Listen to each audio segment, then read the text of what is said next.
Since the house got blown away and we're waiting for the weather to cooperate, probably going to start tomorrow.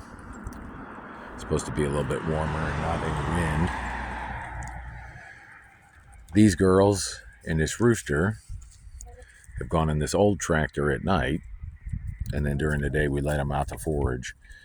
And prior to the storm, they weren't laying many eggs.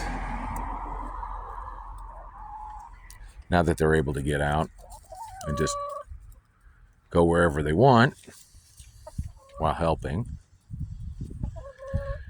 they're laying about one a day, which is pretty good for the end of February still.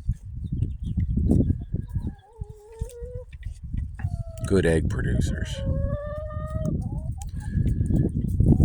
The rocks lay about 250 eggs a year.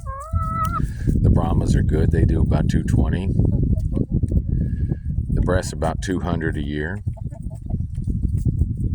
The Cochins about 200 a year.